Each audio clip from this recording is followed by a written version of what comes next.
Hey everybody, it's Brian House here for Housework, and today we are going to be going over the entire 2x72 grinder build, and I'm going to narrate along with the time lapses. Alright, we get started here with some .375 or 3/8 of an inch thick standard A36 plate steel. I'm measuring out 10 by 10 and marking the holes for the mounting holes. I'm cutting down the steel to size with a ceramic cutoff wheel. Sometimes I use a nice ceramic one. Sometimes I use a Harbor Freight. It just really depends on what I have on hand. They both do a decent job. I plate steel over to the 2x72 grinder and clean up those edges. I've had a few people mention that they don't have a grinder like this, and you don't really need one. You know, you can make these edges nice and clean with just about any grinder you have on hand. I even have a cheap $60 Harbor Freight grinder. It works just fine. Taking the plate steel over to the mill, and I'm going to drill the pilot holes for these mounting holes here in the 10 by 10 inch base plate. Always using tap magic to make sure my drill bits don't get dull. And then move up to a 3/8 of an inch thick bit and finish those holes out.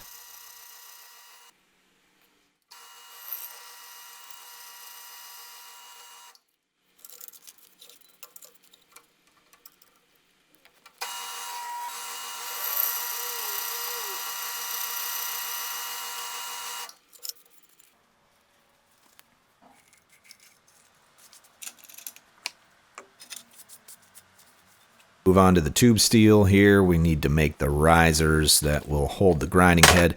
This is 2" by 2" and 1/4 inch thick wall or 0.25 inch wall tube steel. And I like to make my cuts a little proud of the line because I can never usually get them perfect. So I take it over to the 2x72 or any grinder you have, and with a square you can actually move that line up and get your pieces nice and straight. You can see here I'm deburring the edges, and that's pretty important. I'm taking the time to really make sure that I drill my pilot holes at 90 degrees, okay? This is the beginning of the axle holes inside of the riser itself. 3/4 of an inch thick here, and I know my mill is set correctly to 90 degrees, so I'm going to go all the way through. You can see here I'm doing it in one motion. I'm not pulling the steel out of the vise. I'm not moving the mill at all. I'm making it in one solid motion all the way through. Now that we got the first one done, we're going to use that first one as the template for the second one. Clamp everything together, make sure it's nice and tight and lined up, and then we'll use that to make our next axle hole in this riser.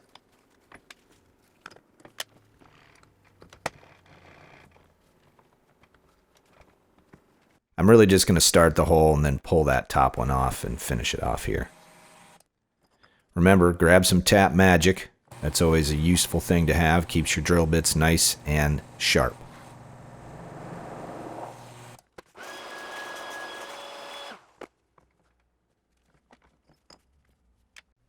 Now we're going to move on to the hinges. I'm using my 3D printed version of this hinge that my son Dexter made for me. If you buy the plan set, you'll get a paper template that will do the exact same thing here, marking everything out. You can see in this particular video that the C channel was all the way up and around, and eventually I would figure out that that doesn't need to be there, so I would only do about a 90-degree angle on that. Again, with the ceramic cutoff wheel, we're going to go ahead and cut this out. It makes it pretty simple, actually. You know, 3/8 inch steel isn't that easy to cut, but with a ceramic cutoff wheel and a porta-band saw, you can do just about anything. And I'm getting set up here to finish off the roundovers on the hinges itself. This is purely cosmetic. You really don't have to do this. I just think it looks cool. I really wanted the grinder to have a nice look to it. Having round hinges, to me, also just makes sense.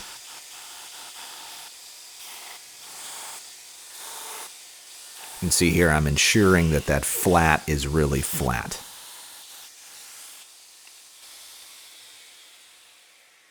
Now that I've got one, I need 3 more. The easiest way to make 4 identical hinges is to use one as a template and cut them all out and then grind them all together. Now, I experimented with using some magnets to try to kind of hold them together and see if I could get the shape the same. That worked pretty well. They moved around quite a bit, so later I would upgrade to a cant twist clamp. I don't know if you know what those are, but they're pretty amazing clamps. I'll put a link down in the description so you can check them out. When you do it like that, it really holds them all together and you can grind them all at the same shape. Again, the magnets worked. It just isn't ideal. Taking the hinges over to the mill now, and we are going to get set to drill out the axle hole through all 4. Now, I wanted to do this in one motion. I wanted to drill a pilot hole all the way through all 4. That way I knew exactly where the center of each one of those axle holes would be in each hinge. So the pilot hole, in this case, one motion, was really important. I didn't have the tools necessary to actually drill the 3/4 inch hole through, so I ended up using a step bit to make that happen, and that worked out pretty well. So if you don't have a 3/4 inch drill bit, you can grab a step bit and do it, but just be aware it's a lot of extra work. You see here I'm drilling down through, but because it's 3/8 inch thick, you can't get all the way through. So you end up having to go down, drill one side, flip it over, drill the other. Test fit with some all thread, and it looks good. All right, back at the mill here with the rotary table, we are going to get ready to mill out that C channel. At the time of filming this, I actually had never done this before. This was my first attempt at this. I learned a lot in the process. A few people had mentioned that I should drill pilot holes prior. I tried that, and it just didn't seem to work for me, so I just did plunge cuts. This works really nicely. Again, you don't have to use a mill and a rotary table. You can do this with a drill. You can drill out this is 3/8 inch thick channel and just drill them in sequence and then use a file. Again, that's a lot more work than doing it this way. But you can definitely achieve it with just a drill and a file.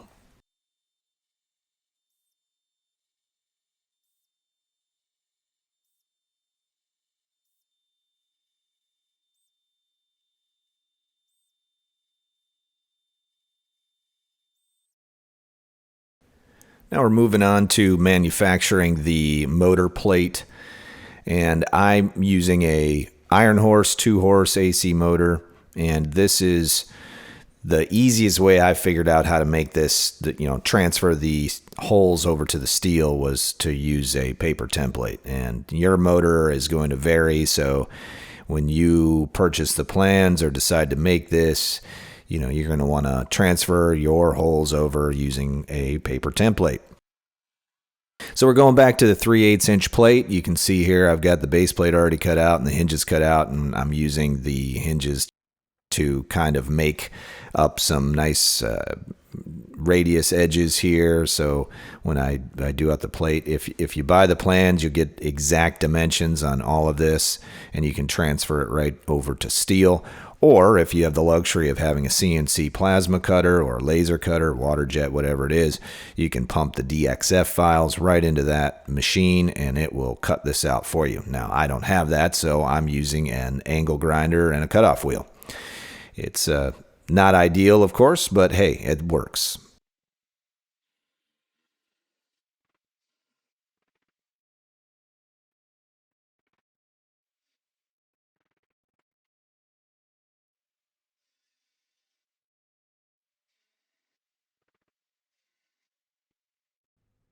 Now that we've got the plate steel all cut out, rough cut, I'm going to take it over to the grinder, just clean it up, make those radius edges. Again, this is cosmetic. This isn't necessary. You don't have to do this part, but I wanted it to look nice and look good, so I went ahead and cleaned up all the edges and put my radiuses in.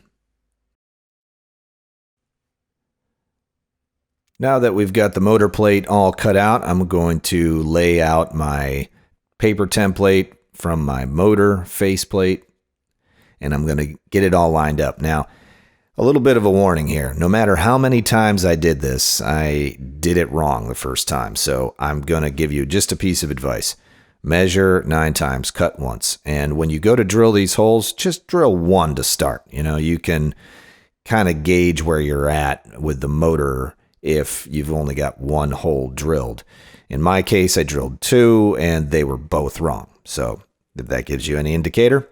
So the motor I'm using has a 4.5-inch riser that comes off the face. So you'll see here I'm actually measuring the center, going to put a punch mark there, and I need to drill out a 4.5-inch hole in this plate.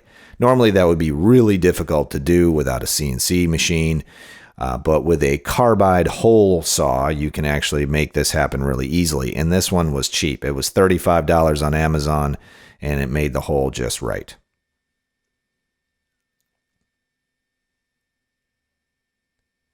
I'm going to drill a pilot hole first, then mount my bit and get to cutting. Now, this made an enormously annoying sound.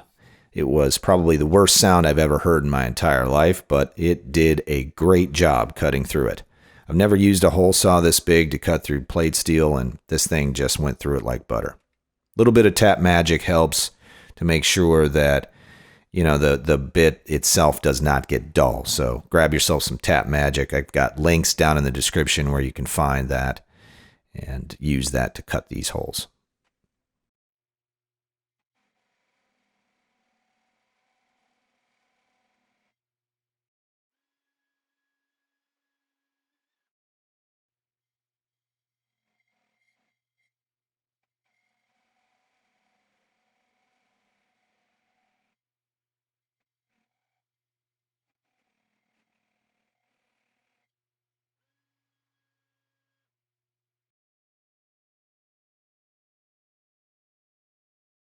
All right, so now that the big 4.5-inch hole is cut, we're going to drill our motor mount bolt holes.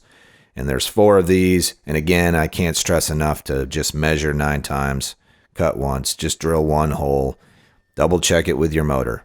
And then once you know you're good, go ahead and cut all 4.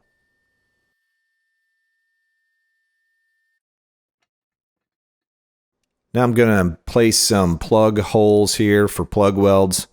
Just did 6 of them, and that's for rigidity when you go to weld this thing up. It's nice to have those plug welds on the receiver tubes. These are the receiver tubes here. I am taking the inner weld out of the center, and you can see I'm test fitting everything. A lot of people have written in and asked me about this, and it takes about 5 to 10 minutes with a file. You can get it done. Okay, we're moving on to assembly, and this is really where the plans are going to assist you in figuring out where the risers go and so on. You can see here I'm measuring it all out and putting it in place.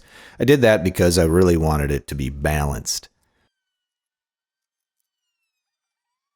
Now I'm grabbing the all thread and I'm putting the assembly together. You can see here the risers, everything is slid together in the way it's going to be welded together. And you want to make sure that you use the spacers or those bushings that go between the pillars and the hinges so that when you go to fabricate and actually weld it together, you've got a little bit of space in there for those.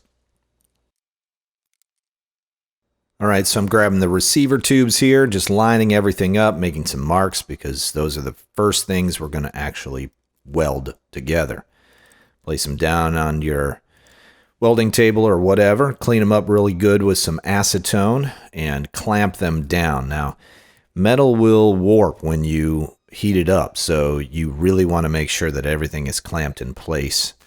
And I'd like to do just a couple of tack welds on both sides and then run a few beads in between. This is standard welding 101 and good practice.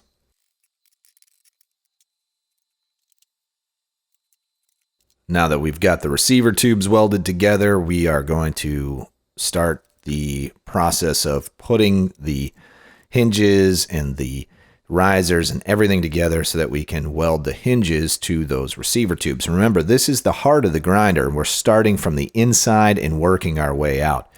And I'm making a little bit of a complicated jig setup here to keep everything in line so that when I go to tack it, it stays in place.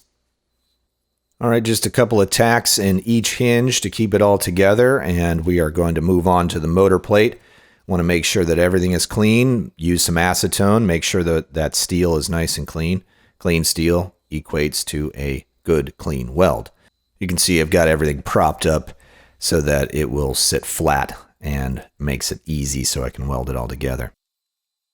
Now that we've got the heart of the grinder together, we're going to weld it down to the base plate. I'm just going to use some quick tacks in each corner and look at it, and it looks pretty good to me. Time for the robot dance.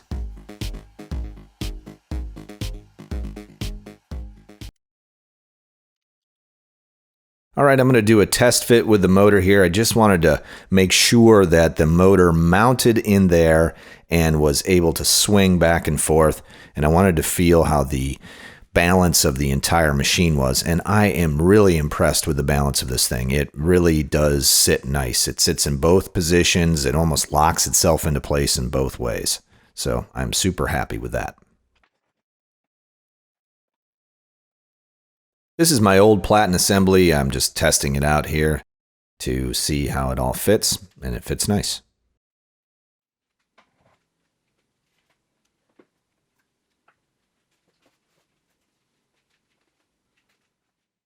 This is a 7-inch aluminum drive wheel. I've got links down in the description to all the parts, by the way, so if you're looking for something specific, you can find those in the description.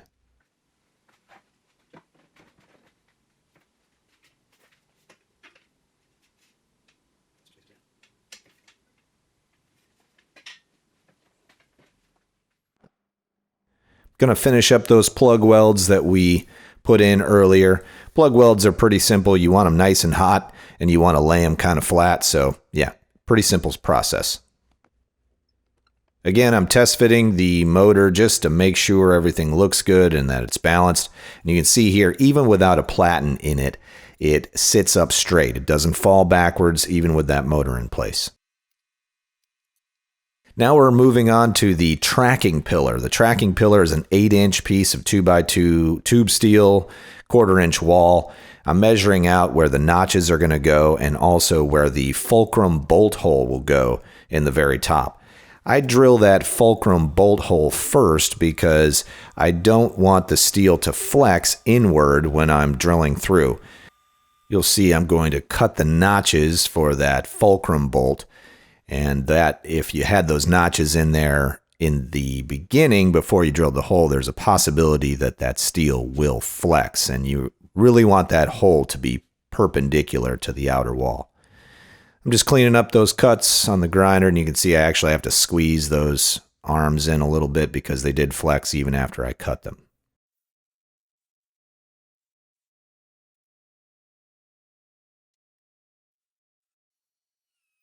All right, this is a 60 degree or 120 degree, whatever you want to call it, angle here. And you can see I'm creating some magnetic jigs to hold everything together. This sort of is a process that I went through for prototyping. I've since refined it quite a bit and added those dimensions to the plans. This is the tracking arm, and it is got one fulcrum bolt hole in it that actually holds the whole assembly up. And you can see I'm just testing everything to make sure those notches are deep enough.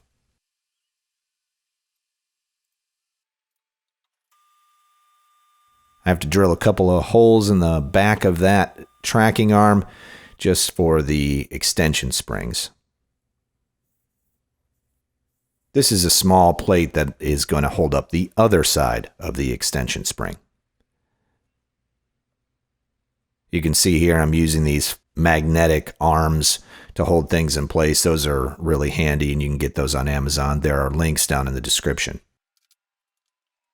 In this video, you can see I used 2 extension springs. I would later go down to 1 because I felt like these springs were a little too loose, even with 2 of them. So I went to Home Depot and found really nice extension springs there and just decided to use 1.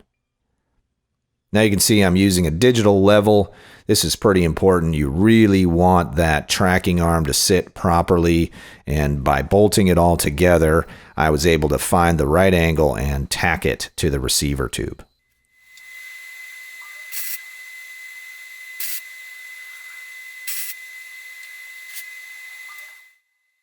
Just checking for level.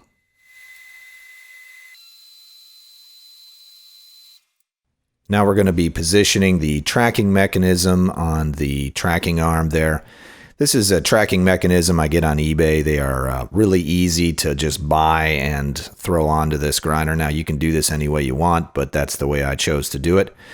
I tapped a 3/8 inch 16 hole in the very top to thread that bolt down into the mechanism and down into it. And that way I'd had a floating mechanism. I could adjust it on the X and Y axes.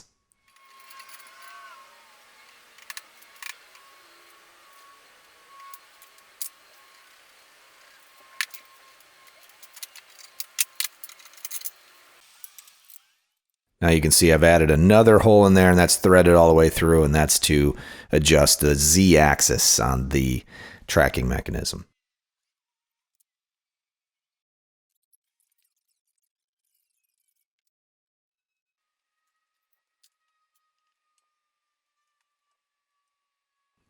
As you can see, we're getting dangerously close to testing this thing with the old PLATEN.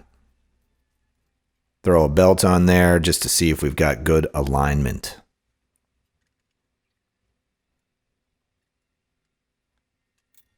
There's a little bit of tuning involved in this, and I've made another video so you can actually tune your 2x72 grinder. I'll create a link down in the description and a card up above so you can actually watch that. That's pretty important in this process. Tuning this thing is fairly simple, but this video gives you the basics on how to do it. Here we are testing it with a VFD, and we have success.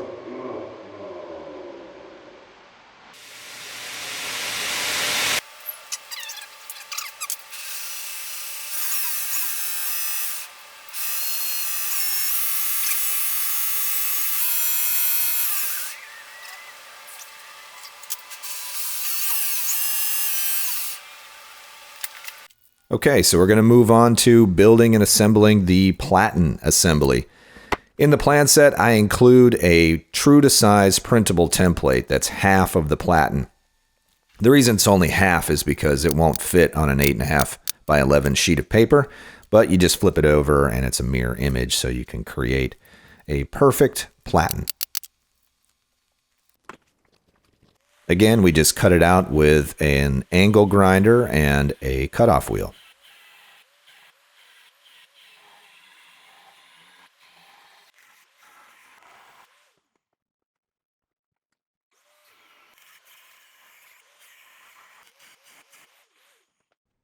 Now we've got the rough cut. We're going to take it over to the porta bandsaw and clean it all up.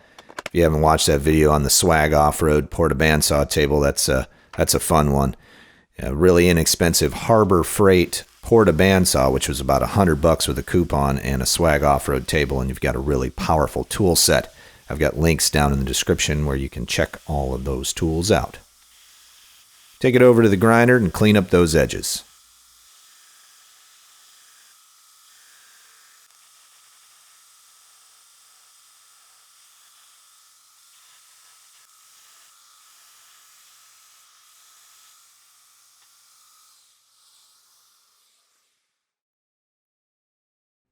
Now that we've got all the pieces cut out, we're going to soak them in vinegar overnight to remove the mill scale. Yes, this does work, and it takes all of the hard work out of mill scale removal. Grab your Porter Cable random orbital sander and just clean up all this steel at this point. This is, again, 100% cosmetic, so not necessary. Now we're going to go through and just double check everything. I did make a mistake on the template, which has been fixed, and had to turn the C channel around just a little bit. That C channel, again, is 100% optional. If you want to be able to tilt your PLATEN, you do need it. And you can do this with a mill, or you can do it with a drill and a file.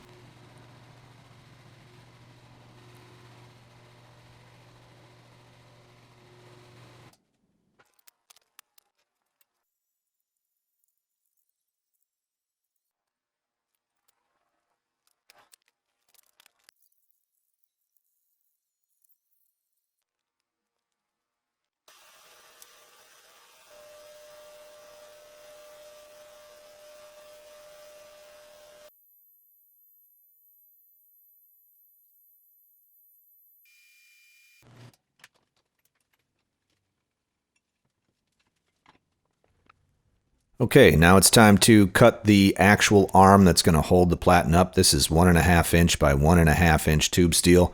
It's 0.25 wall. Soak it in vinegar, get that mill scale off of there, and drill our holes for the mounting bolts. These are 5/16 of an inch holes, and then we will tap with a 3/8 inch 16 tap. We do it all the way through because that will keep that platen arm nice and firm on this tooling arm.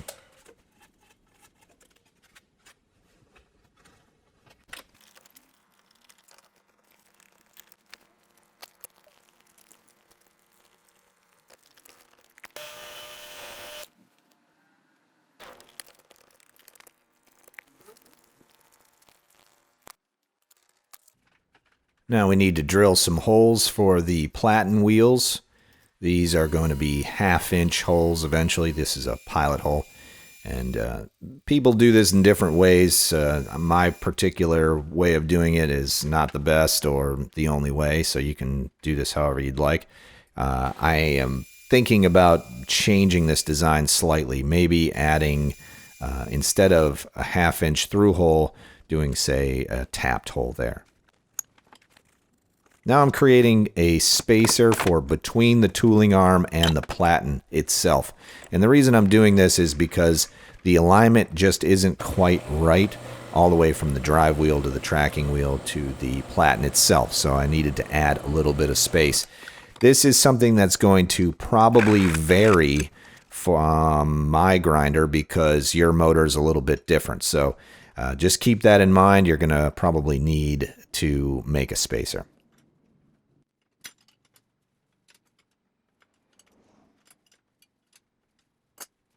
So now we're moving on to the platen face itself. This is a piece of angle, or in my case, I just used a piece of tube steel and cut it in half. And then I'm going to make a notch for where the actual platen itself is going to go. So you'll see I need to notch that whole piece out and then cut the high carbon steel for the platen face itself. So here we go. We're gonna just notch this out and make a nice piece of angle that is basically missing that inner piece. And the reason why you want to do that is because you want to have room for your workpiece to kind of curve around the platen face. If you didn't take that notch out, you would have some steel there and it might get in the way. Now I'm just measuring to where I need the actual holes for the platen itself. I drilled and tapped these. These are 1/4 inch 20 holes that just hold that platen in place on the actual bracket.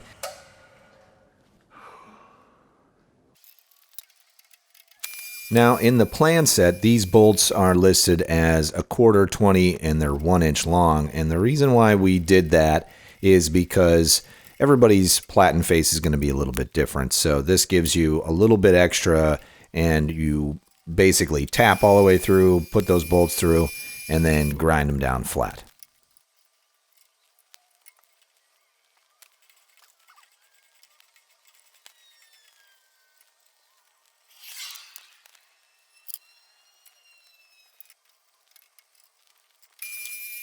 Drilling the 1/4 inch 20 holes for the mounting bracket. These need to be there to actually hold the bracket in place. And here you're seeing me drill out some holes in the bracket itself. What we're doing is creating the slides so this platen face can move back and forth on the platen itself.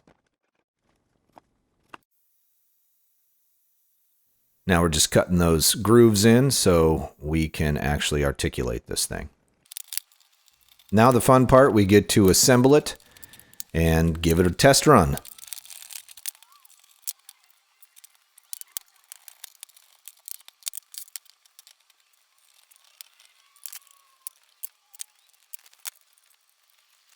So let's throw a belt on it and see if it'll actually grind. Oh, and it does. Man, is it a nice, sweet machine.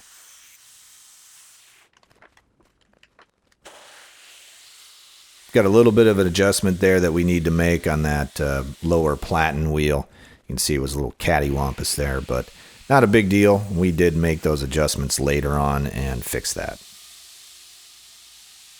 Remember, I do have plans available. There are links down in the description that will take you to our website where you can download those plans. As always, thanks for watching, guys. If you got something out of today's video, please hit that thumbs up. And if you're not already subscribed, hit that subscribe button.